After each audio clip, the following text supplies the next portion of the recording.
एक गांव में एक सिर कटे भूत का आतंक था। वह भूत रात होने पर अपने धड़ की तलाश में गांव में निकलता था। गांव वाले उससे बहुत डरते थे। उसे जो भी इंसान मिलता वह उसे काटने के लिए उसका पीछा करता था। अरे भागो रे, आज का तो दिन ही बुरा है। अगर इसने मुझे काट लिया तो 14 टीके लगवाने पड़ेंगे। भागो रे भागो। अरे गांव वालों, कोई तो मुझे बचाओ, मेरे पीछे सर कटा भूत पड़ गया है। हे भगवान, मेरी रक्षा करो। फिर वह भागता भागता किसी के दरवाजे पर पहुंचता है।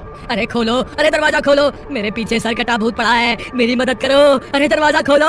अरे कौन है? रुको रुको, आ रही हूँ। इतनी रात गए कौन आ गया? बहन जी, मेरी मदद करो, मेरे पीछे सर कटा भूत पड़ा है, मुझे अंदर आने दो, नहीं तो वो मुझे काट खाएगा।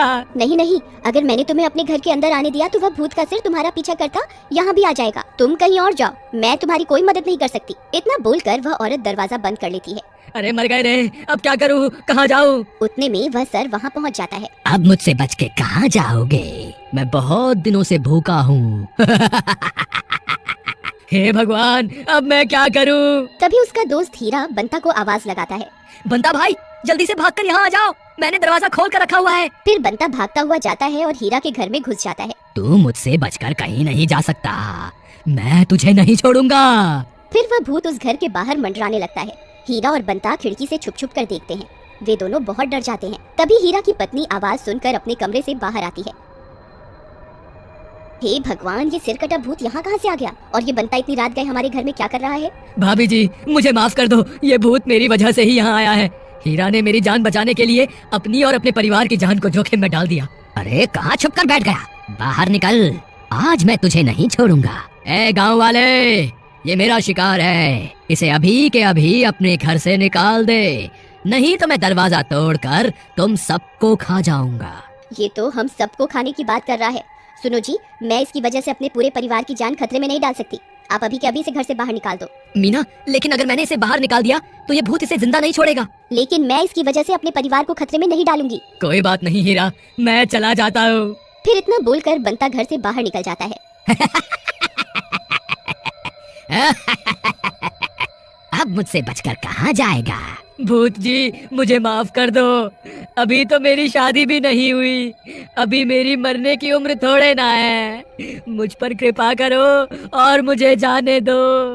आप जो कहोगे मैं करूँगा, बस मेरी जान बख्श दो। मैं तुझे एक ही शर्त पर छोड़ूंगा, तुझे मेरा धड़ ढूंढ कर लाना होगा।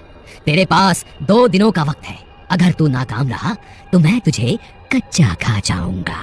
ठीक है, मुझे मंजूर है। फिर वह सर वहाँ से चला जाता। फिर अगला दिन होने पर, हीरा भाई, हमारे पास आज रात तक का वक्त है, रात होते ही वह सर कटा भूत मेरे पीछे पड़ जाएगा। मुझे कोई तरकीब बताओ, मैं उसका धड़ कहाँ से लाऊं? तुम घबराओ नहीं, मेरे पास एक तरकीब है। तुम्हारी ये तरकीब काम तो करेगी ना? बंता भाई, अगर इस तरकीब से तुम्हारी जान नहीं बची तो दुनिया की कोई भी ताकत तुम्हें बचा नहीं पाएगी। चलो, मैं उस पेड़ के पीछे जाकर छुप जाता हूँ, तुम उस सरकटे भूत को पुकारो। फिर हीरा भागकर उस पेड़ के पीछे छुप जाता है। भूत भाई, आप कहाँ हो? देखो, मैं तुम्हारा धड़ ले आया हूँ, जल्दी आ जाओ। लेकिन उस भूत का कोई नामो निशान नहीं होता। हीरा भाई, लगता है वह भूत मुझे 2 दिनों का वक्त देकर खुद आना भूल गया है। थोड़ा जोर जोर से पुकारो, वह जरूर आएगा। अरे भूत जी, आप कहाँ हो? मैं कब से आपका इंतजार कर रहा हूँ, कृपा करके जल्दी आइए और अपने धड़ के दर्शन कर लीजिए। तभी डरावनी डरावनी आवाजें आने लगती हैं, जोर जोर से हवा चलने लगती है। अरे मर गए रे, लगता है वो भूत आसपास ही है। तभी उसका सिर उड़ता उड़ता वहाँ पहुँच जाता है। अरे तुम तो अपनी जुबान के बहुत पक्के निकले, तुम तो सच में मेरा धड़ ढूंढ कर ले आए। मैं कितने सालों से इसकी तलाश कर रहा था। जी हुजूर, अगर आप कहें तो मैं आपके धड़ से पर्दा हटा दूं। हाँ, क्यों नहीं, अब मुझसे और इंतजार नहीं होता, जल्दी से मुझे इसके दर्शन करवाओ। फिर बंता कपड़ा हटाता है, भूत चौंक जाता है। अरे ये क्या किया? अरे मर गया रे, अरे धोखेबाज, तूने ये क्या कर दिया?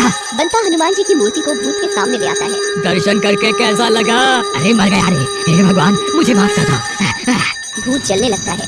अरे मर गया रे, मैं यहाँ एक पल भी नहीं रुक सकता, मुझे अभी के अभी यहाँ से भागना होगा। फिर वह भूत वहाँ से भागने लगता है। बंता, मूर्ति को जल्दी से उठाओ, हमें इसका पीछा करना होगा, हम इसको आज बच के जाने नहीं दे सकते। फिर वे दोनों मूर्ति को साथ लेकर उसका पीछा करने लगते हैं।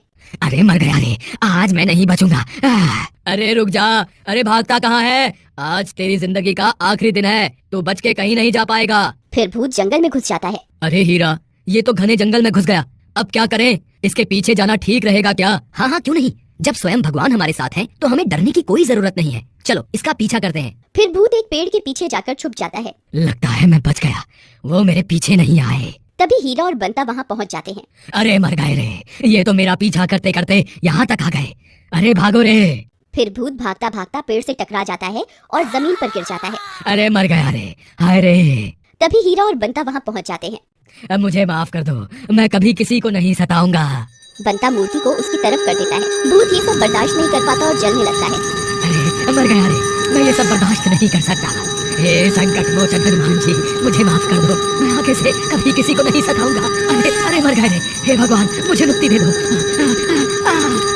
और इस तरह बंता की जान बच जाती है और पूरे गांव को उस सिर कटे भूत से छुटकारा मिल जाता है। और इसी तरह एक बार फिर बुराई पर अच्छाई की जीत होती है। बोलो संकट मोचन हनुमान जी की जय।